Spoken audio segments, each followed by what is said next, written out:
उसमें है उसको।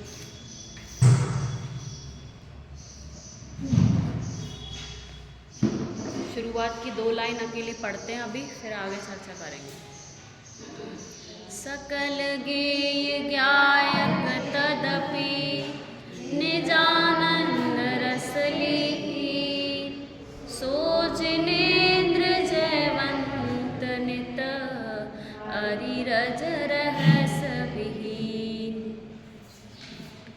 इसको दर्शन स्तुति कहते हैं।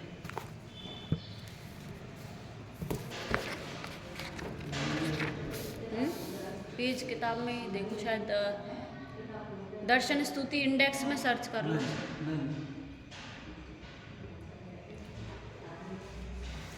दर्शन स्तुति मतलब दर्शन करते समय अपन को भगवान का इस तरह से विचार करना चाहिए। भक्ति, स्तुति, पूजा आदि जो होती है, भक्त जो करते हैं, क्या वो भगवान को रिझाने के लिए करते हैं क्या? भगवान को रिझाने करते हैं भक्ति? नहीं, भगवान से रीझने के लिए भक्ति स्तुति की जाती है।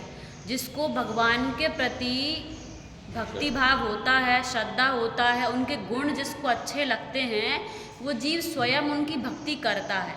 रिझाने के लिए नहीं की जाती भक्ति। या ऐसा अगर देखें कि क्या कोई अच्छी भक्ति करे तो भगवान उसकी भक्ति को देख के जिस मुद्रा में है, जिस अवस्था में है, जहाँ उनका उपयोग है, क्या बाहर आता है क्या?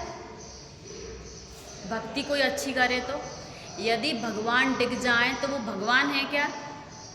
यहाँ तक कि ये देखा जाता है कि जो भगवान की सच्ची भक्ति करते देखे जाते हैं, वे जीव भी कई बार डिगते नहीं है भगवान की भक्ति करते हैं तो। जो धनंजय थे, सेठ धनंजय, उनके पुत्र को किसने काट लिया था? सर्प ने काट लिया था। और जिस समय वो पूजन स्तुति भक्ति कर रहे थे, उनकी पत्नी ने लाके उनके बाजू में रख दिया बच्चा कि लो अब सर्प ने काट लिया, अब तुम संभालो। लेकिन उन्होंने कब तक भक्ति नहीं छोड़ी? जब तक उनका मन लगता रहा तब तक वो भक्ति करते रहे। और जिसको सच्ची भक्ति होती है भगवान के प्रति, उसके कार्य सहज हो जाते हैं, करने नहीं पड़ते। वहाँ पे वो उनकी वो नहीं करता कि ये हो जाए वो हो जाए, अपने आप भगवान की भक्ति से काम हो जाते। इसके लिए भगवान के पास आना क्या कि हमारे ये काम हो जाए, नहीं। स्तुति भक्ति आदि से तो अपने आप ऐसा पुण्य बंध होता है कि जीव के अनुकूल सब हो जाता है। वो उसके लिए भगवान की भक्ति आदि नहीं करते। अच्छा, भक्ति के लिए ज़रूरी है कि प्रतिमा हो या कुछ हो, कुछ होना ज़रूरी है क्या? कि देखो, जैसे अपन को कहीं रास्ते पर जाना है, ठीक है, तो 2 तरीके हो सकते हैं। देखो, गाइड, किसी को गाइड की तो ज़रूरत होगी। या तो पहला जो है, जिसको रास्ता पता है वो तो अपने आप जा सकता है, जिसको पूरा विश्वास है कि मैं शिखर जी पहुंच जाऊंगा, तो उसको किसी गाइड की ज़रूरत है क्या? नहीं है। लेकिन दूसरा व्यक्ति वो है जिसको पता नहीं है शिखर जी जाने का रास्ता, तो 2 तरह के गाइड हो सकते हैं। कितने तरह के गाइड हो सकते हैं? 2 तरीके से। कैसे? एक तो चेतन गाइड और एक अचेतन गाइड। कितने गाइड हो सकते हैं? चेतन गाइड और अचेतन गाइड। एग्जाम्पल, जैसे अपन कहीं जाना, शिखर जी जाना है मान लो, तो चेतन गाइड मतलब या तो कोई एक इंसान ऐसा हो जो हमेशा अपने साथ रहे जब तक अपन शिखर जी ना पहुंच जाएं, ये तो कौन हो गया? चेतन गाइड। और अचेतन गाइड मतलब मैप, गूगल, वो कौन है? वो अचेतन गाइड है। अब चेतन गाइड और अचेतन गाइड में अंतर क्या है? कि जो अचेतन गाइड है वो तो 24 घंटे उपलब्ध है। जब अपन को मर्जी पड़े, जब समझ में नहीं आए तब खोल लो, जब मन ना करे तो बंद कर दो। लेकिन जो चेतन गाइड है वो क्या हमेशा अपने साथ रह सकता है क्या? जो व्यक्ति है वो अपने साथ शिखर जी तक जाएगा क्या? वो तो अपन को मात्र बता देगा कि ऐसे ऐसे जाना है। ऐसे ही जो चेतन गाइड है, चेतन गाइड मतलब देवशास्त्र गुरु में चेतन गाइड कौन है? देव और गुरु, ये कौन है? चेतन गाइड है। और जो जनवाणी है वो कैसी है? अचेतन गाइड है। अब जैसे गूगल मैप पे किसी को नॉलेज नहीं है कि ये जगह कहाँ पर है, उसने एक स्टेट की जगह दूसरे स्टेट का उसमें डाल दिया, सर्च कर लिया, तो मैप ने तो अपना काम सही किया। लेकिन यदि व्यक्ति ही उसमें गलत सर्च करेगा तो वो तो रास्ता गलत ही बताएगा ना। ऐसे ही जो जनवाणी है, जिनवाणी में तो बात लिखी है, लेकिन कई जीव ऐसे देखे जाते हैं जो जिनवाणी की बात सही पढ़कर भी भ्रष्ट हो जाते हैं। ये अचेतन गाइड का क्या है, एक डिसएडवांटेज है। अपन क्या बात कर रहे हैं कि चेतन गाइड और जो अचेतन गाइड है उनका एडवांटेज और डिसएडवांटेज क्या है, समझ में आ रहा है सबको। कि जिनवाणी है वो अपन को हमेशा उपलब्ध तो है, लेकिन कई जीव इनको पढ़कर भ्रष्ट भी होते देखे जाते हैं। लेकिन देव की बात सुनकर या गुरु को देखकर कोई भ्रष्ट होता है क्या? नहीं होते भ्रष्ट, क्योंकि वो अपन को सामने दिख रहे हैं। गुरु ने जो कहा है वो अपन को यदि समझ में नहीं आए तो अपन उनसे पूछ सकते हैं। कोई चेतन गाइड है, मतलब कोई अपने साथ चल रहा है, अपन उससे पूछ सकते हैं ना कि हम शिकार जी जाना है तो ये सही रास्ता है कि नहीं, अपन उससे पूछ सकते हैं। लेकिन यहाँ पे पूछ सकते हैं कि अपन अचेतन गाइड से, वो तो अपन को क्या लग रहा है कि सही तो बता रहा होगा, चलते हैं अपन, चलते हैं। तो चेतन गाइड और अचेतन गाइड में ये अंतर है। और जो जिनवाणी है वो अपन को सदा उपलब्ध है। क्या देव और गुरु अपन को सदा उपलब्ध है क्या? अपन को सदा उपलब्ध नहीं है। देखो इस अभी वर्तमान में गुरु भी नहीं है, और क्या नहीं है, अरिहंत देव भी, उनका भी विरह है। आज से 2500 वर्ष पूर्व अंतिम अरिहंत जो भगवान महावीर थे वो हुए थे। कब? 2500 वर्ष पहले। जिनवाणी तो अपन को सदा उपलब्ध है। अपन किसकी बात कर रहे हैं? जिन चेतन और अचेतन गाइड में कौन सरलता से उपलब्ध हो जाता है, कौन नहीं होता। 2500 वर्ष पूर्व कौन थे? भगवान महावीर थे। अब ये 2500 वर्ष यहाँ पर अपने हो गए, अभी अपन को अरहंत मिले क्या? नहीं है वर्तमान में अरहंत। विदेश क्षेत्र की बात नहीं कर रहे हैं अपन, कहाँ की बात कर रहे हैं? यहाँ की भरत क्षेत्र की। अब देखो पंचम काल कितने वर्ष का होता है? 2100 वर्ष, 21,000 वर्ष का। कितने का होता है? 21,000 वर्ष का। इसके बाद छठा काल आएगा, वो भी 21,000 वर्ष का। ये कौन सा काल चल रहा है? अवसर्पणी। इसके बाद जो उत्सर्पणी काल आएगा उसका भी फिर छठा काल आएगा, फिर पंचम काल आएगा, फिर चौथा काल आएगा। तब अरहंत परमात्मा देखे जाएंगे। जो भगवान महावीर के समय श्रेणिक के जीव थे, उन्होंने उस समय तीर्थंकर प्रकृति का बंध बांधा था। अभी वो कहाँ है? नरक में। उस समय उन्होंने 84,000 वर्ष का आयु बांधी थी। अब देखो मिला लो 84,000 वर्ष हो रहे हैं कि नहीं। 21,000 ये, 21,000 ये, 4 21,000 को मल्टीप्लाई बाय 4 कर दो, हो गए 84,000। अब ये जो 84,000 वर्ष बाद जब चौथा काल आएगा, तब पद्म नाम के पहले तीर्थंकर अरहंत वो होंगे। तो देखो कितना कठिन है अरहंत देव का पाना, है ना? तीर्थंकर का पाना कितना कठिन। लेकिन क्या जैसे अपन ने जो प्रतिमा विराजमान करी है भगवान की, क्या ये गलत है? अपन किसकी बात कर रहे हैं कि क्या अपन को भक्ति के लिए कुछ चाहिए क्या? अब देखो ये जो प्रतिमा अपन ने स्थापना की है, कई जीव इसका विरोध करते हैं कि मूर्ति पूजा नहीं होनी चाहिए। क्या नहीं होनी चाहिए? मूर्ति पूजा। जैसे कई लोग हैं, जैसे इस्लामिक लोग हैं, मतलब मुस्लिम लोग, वो लोग भी नहीं मानते मूर्ति पूजा को। और जो हिंदू समाज में, उसमें आर्य समाजी हैं, वो भी मूर्ति पूजा को नहीं मानते। अब दिगंबर है ना, अपने दिगंबर में भी तारणपंथी हैं जो नहीं मानते मूर्ति पूजा को, और वो शास्त्र की पूजा मानते। वो इसको मिथ्यात्व कहते हैं कि तुमने पुद्गल में भगवान की स्थापना कर दी, मिथ्यात्व एक तरह से। और जो अपने श्वेतांबरों में भी स्थानक वासी है, जहाँ से अपने जो स्वामी जी थे, बनारसी दास जी थे, ये कौन थे? स्थानक वासी। ये लोग भी मूर्ति पूजा को नहीं मानते। तो क्या ये गलत है? क्या गलत नहीं है? कैसे गलत नहीं है? उदाहरण के लिए अपन देखें कि जो द्रोणाचार्य थे, द्रोणाचार्य की मूर्ति को देख के सीखी ना धनुष विद्या किसने? एकलव्य ने। द्रोणाचार्य ने उसको मना कर दिया था सिखाने के लिए, लेकिन उसको अंदर से श्रद्धा थी पूरी कि मुझे धनुर्विद्या सीखनी है। तो सिर्फ मूर्ति के आगे उन्होंने अपनी धनुष विद्या की प्रैक्टिस करते थे। कभी कोई गलती हो जाए तो वहाँ पे जाके आलोचना करते थे, और अगर कुछ अच्छा काम हो जाए तो उनके आगे जाके उनकी वंदना करते थे कि आपसे मैंने ये सीखा। तो श्रद्धा थी ना अंदर। ऐसे ही अपने अंदर श्रद्धा है ना, तो अपन ने स्थापना निक्षेप से, किस निक्षेप से? स्थापना निक्षेप से जो भगवान सरी की प्रतिमा है, ऐसे ही जिनेंद्र भगवान थे, जो थे ना अपने भगवान अरहंत परमात्मा, वो भी कैसे होते हैं, नासाग्र दृष्टि वाले होते हैं, हाथ पे हाथ रखे वाले होते हैं। वैसी की वैसी अपन ने प्रतिमा विराजमान की है, और श्रद्धा भक्ति से अपन यहाँ पर उनकी स्तुति भक्ति आदि करेंगे तो कुछ कम पुण्य बंद होगा क्या? वैसा ही पुण्य बंद हम यहाँ पर भी भगवान के आगे कमा सकते हैं। और वैसी ही विनय यहाँ पर करनी चाहिए। जैसी अगर सोचो कि समूह शरण में यदि अपने सामने भगवान होंगे तो अपन जैसी अवस्था में अभी बैठे ऐसे बैठे होंगे क्या? भगवान के आगे आके जैसे अपन परिणाम करते हैं, बातें करते हैं, बाहर के विकल्प करते हैं, क्या अपन को वैसा आनंद आता है क्या? नहीं। अगर अपन ये बात सीख लें कि ये जो प्रतिमा है ये भी कैसी है, उन अरहंत परमात्मा की परछाई है। जैसे कोई माता होती है, यदि उसको अपने बच्चे की याद आए, वो दूर है, तो उसको फोटो को देख के वो वैसे ही राग करती है कि नहीं ये मेरा बच्चा है, उसको वैसा का वैसा दिखता है ना अपना बच्चा। ऐसे यहाँ पर ऐसी प्रतिमा जो है भगवान की, तीर्थंकर परमात्मा की प्रतिमा है। अंतर केवल इतना है कि वे अपन को उपदेश देते हैं, और ये उपदेश परंतु उपदेश तो ये भी देते हैं, अपन को सुनना नहीं आता।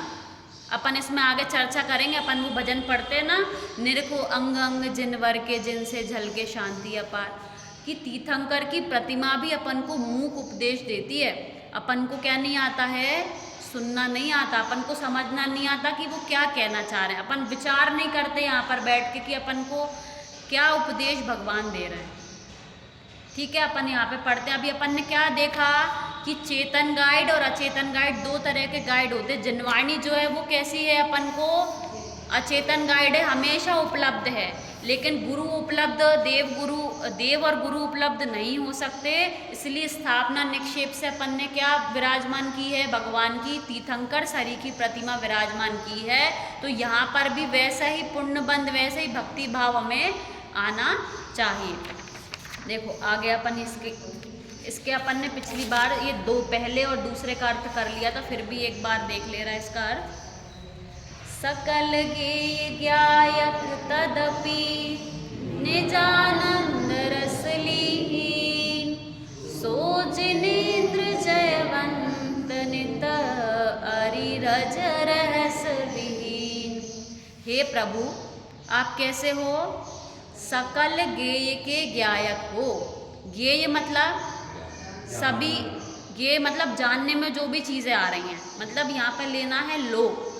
हे प्रभु आप तीनों लोक के क्या हो, ज्ञायक हो, जानने वाले हो। तदपि फिर भी, निजानंद रसलीन भगवान के ज्ञान में तीनों लोक के सभी पदार्थ एक साथ प्रत्यक्ष झलक रहे हैं। अच्छे काम भी बुरे काम भी सब झलक रहे हैं, फिर भी वो कैसे हैं, निजानंद रसलीन। उनको रंच मात्र भी फर्क नहीं पड़ रहा कि जगत में क्या हो रहा है, कौन भक्ति करने आया है, कौन मेरी मूर्ति हटाने आया है, कौन मेरा मंदिर तोड़ने आया है। उनको किसी से रंच मात्र भी फर्क पड़ रहा है क्या? कोई भक्ति करे या ना करे, वो किस में लीन है, निजानंद रस लीन। सो जिनेंद्र जयवंत नित अरि रज रहस विहीन। यहाँ पे बताया है भगवान चार घातिया कर्मों से कैसे हैं, रहित हैं। उन चार घातिया कर्मों की इसमें बात आई है कि भगवान मैं आपको नमस्कार क्यों कर रहा हूँ, क्योंकि आप कैसे हैं, अरि रज और रहस। इसका अर्थ देखते हैं। अरि मतलब होता है शत्रु। तो चार घातिया कर्मों में जीव का शत्रु कौन है, मोहनीय कर्म। कौन है जीव का शत्रु, मोहनीय कर्म। क्यों? क्योंकि मोहनीय कर्म का जब उदय होता है तब जीव को अपना भान नहीं रहता, विपरीत श्रद्धान होता है। वो जो मोहनीय कर्म है उसके कारण क्या होता है, जीव को विपरीत श्रद्धान होता है। तो वो कैसा है, अरि है, शत्रु के समान है। तो हे प्रभु आप उस मोहनीय कर्म से कैसे हैं, रहित हैं। रज मतलब होता है धूल। रज मतलब धूल या आवरण करने वाला जो है। तो आवरण कौन डालता है अपने गुणों पर, ज्ञानावरण। उनके शब्द ही बता रहे हैं कि आवरण कौन डाल रहा है, ज्ञानावरण और दर्शनावरण। ज्ञानावरण और दर्शनावरण आवरण डालते हैं। तो उनकी बात यहाँ पे रज में की है। अरि में किसकी बात की थी, मोहनीय कर्म की। रज और रज में किसकी बात की है? ज्ञानावरण। आवरण कौन डालता है? ज्ञानावरण और दर्शनावरण। फिर किसकी? रहस्य मतलब होता है छिपाना। रहस्य मतलब क्या होता है? छिपाना। तो वो क्या है? अंतराय कर्म। किसकी बात आ गई? 4 घातीय कर्मों की बात आ गई ना। कौन कौन से? अरि में किसकी बात आई? मोहनीय कर्म की। रज में किसकी बात आई? ज्ञानावरण और दर्शनावरण की। और रहस्य में किसकी बात आई? अंतराय कर्म की। तो हे प्रभु, आप कैसे हो? सकल ज्ञेय के ज्ञायक होने पर भी अपनी आत्मा में लीन रहते हो और मोहनीय कर्म, दर्शनावरण कर्म, ज्ञानावरण कर्म, अंतराय कर्म से रहित हो। इसलिए हे प्रभु आप जयवंत वर्तो। हे प्रभु मैं आपकी शरण में इसलिए आया हूँ। अब आगे पढ़ते हैं। जय वीतराग विज्ञान पूर, जय मोह तिमिर को हरन सूर, जय ज्ञान अनंत।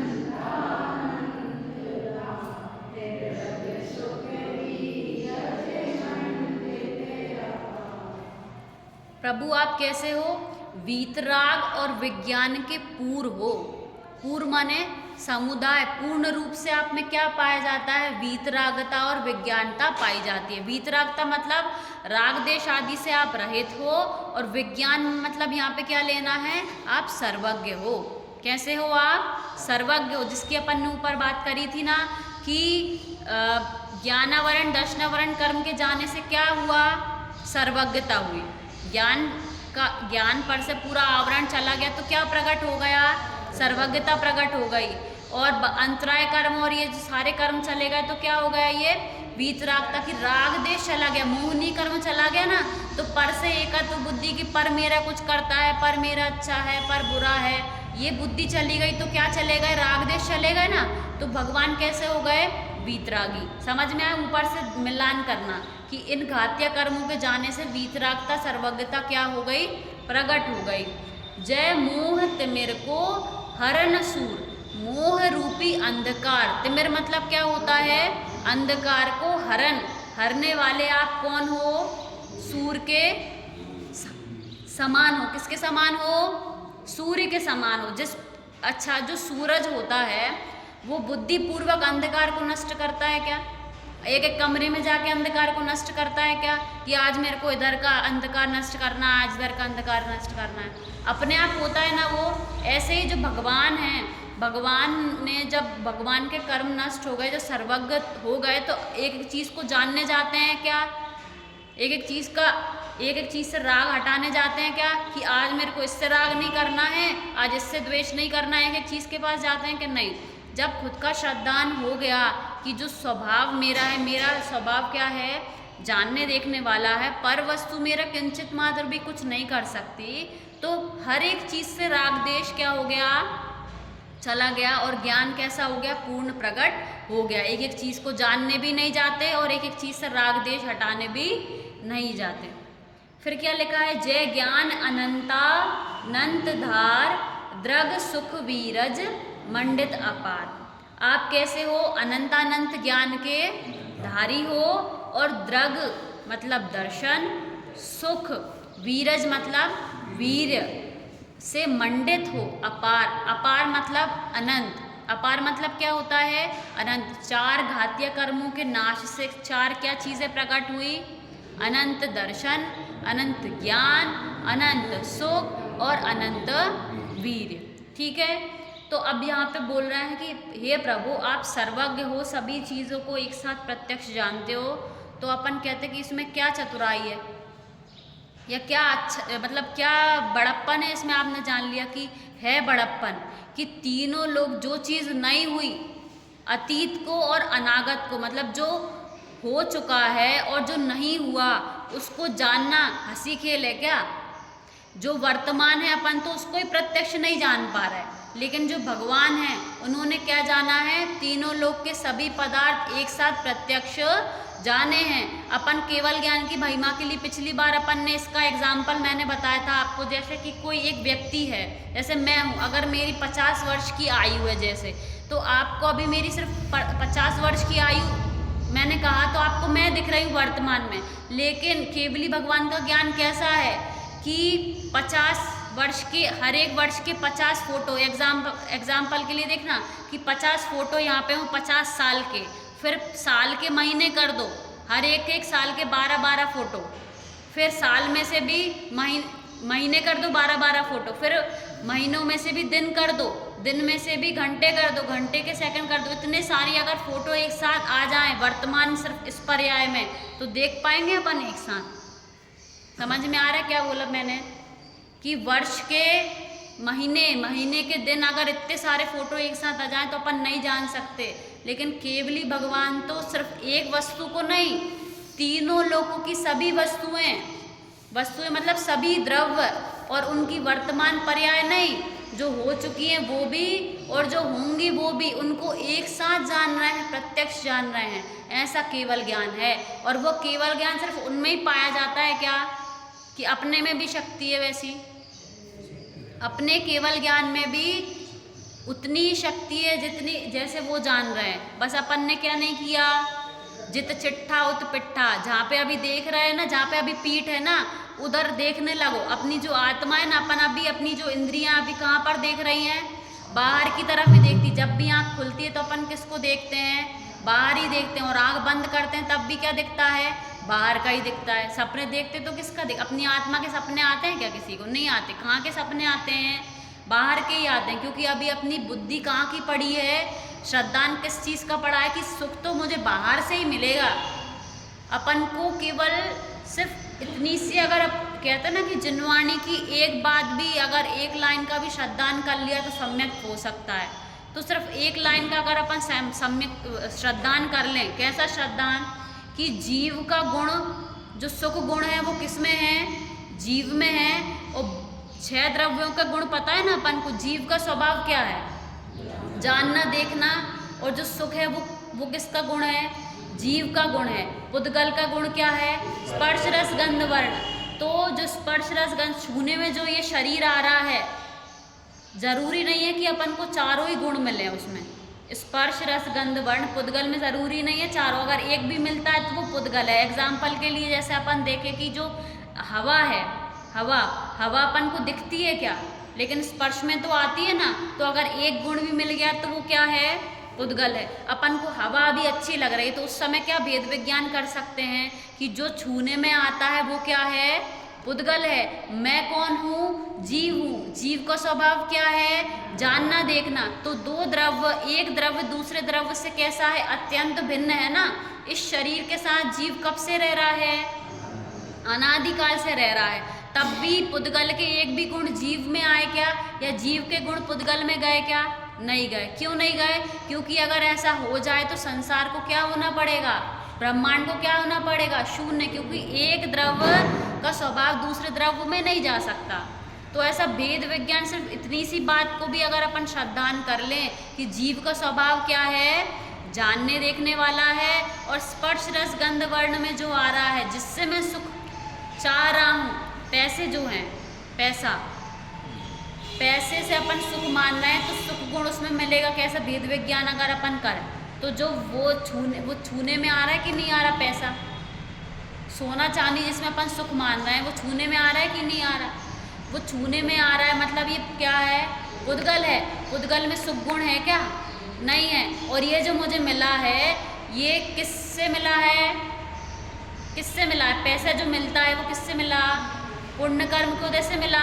अब वो पुण्य लाभांतराय कर्म, पुण्य कर्म जब से मिला है, तो क्या वो हमेशा रहेगा क्या, जो चीज़ अभी आई है वो जा सकती है कि नहीं जा सकती। जिस चीज़ का संयोग हुआ है उस चीज़ का नियम से क्या होने वाला है, वियोग होने वाला है। और हम क्या चाहते हैं कि वो चीज़ कैसी रहे, हमेशा बनी रहे। तो वो चीज़ की गलती है कि अपनी गलती है। अपन चाहते हैं कि बच्चे हमारे पास रहें, ये घर जैसा वैसा बना रहे, तो उसको बनाए रखने की बुद्धि वो है, वो खोटी अपनी है कि वो चीज़ खोटी है, अपनी खोटी है ना। तो उसको सुधारना है कि अपने को सुधारना है, अपने श्रद्धान को सुधारना है। पर को अपन अपने हिसाब से चलाएंगे, चलाने की बुद्धि रखेंगे, तो उसमें अपन भी दुखी होंगे और पर को दुखी करने में भी निमित्त बनेंगे। तो पर को अपने हिसाब से चलाना नहीं है, अपन को अपने हिसाब से खुद को चलना है, अपने श्रद्धान को सही करना है, और इस श्रद्धान को सही करके जीव मोक्ष मार्ग में लग सकता है। अभी अपन ने बात की थी ना, एक और एग्जाम्पल मेरे दिमाग में अभी आ गया कि जैसे अभी अपन बात कर रहे थे कि अपन ने भगवान की प्रतिमा स्थापना निक्षेप से विराजमान की है यहाँ पे, तो लोग कहते हैं कि ये पुद्गल की प्रतिमा है, पुद्गल है ये, तो हम इसको कैसे वो मान लें, कैसे मान लें कि भाई पुद्गल तो ये भी है, ये पत्थर है, ये भी मार्बल है और ये वाला भी मार्बल है, तो हम इनको क्यों पूजें कि जैसे ये कागज है और यहाँ पे नोट रखा रहा है, आपको भेद विज्ञान हो जाता है ना उस समय कि इसकी कीमत है और इसकी कीमत नहीं है। कागज तो दोनों है ना, ये भी कागज है और वो भी कागज है, लेकिन उस कागज में गवर्नमेंट ने पैसे की स्थापना कर दी, इसलिए वो कागज कैसा हो गया, मूल्यवान हो गया। ऐसे ही हम भेद विज्ञान कर सकते हैं कि ये पत्थर और उस पत्थर में क्या अंतर है, कि उस पत्थर को अपन ने प्रतिष्ठा कर दी, भगवान जैसी प्रतिमा बनाई है, तो ये कैसे हैं, उसी तरह पूज्य हैं जिस प्रकार तीर्थंकर की प्रतिमा है। अभी कितनी बात करी वो सभी समझ में आ गई। कितना समय हो गया, मैंने ध्यान नहीं दिया था, है हो गया, ठीक है। अपन एक बार ये दोनों का पार्ट पढ़ते हैं, ये जो अभी अपन ने करे हैं, इसके बाद खत्म करेंगे। सकल गेय ज्ञायक तदपि निजानंद रसलीन, सो जिनेन्द्र जयवंत नित रीरज रहस विहीन, जय विज्ञान पूर जय मोहत मेर को हरन सूर, जय ज्ञान अनंतानंत धार, रग सुख वीरज मंडित पार। हम भी भगवान के समान वीतरागी सर्वज्ञ बने, इसी मंगल भावना से।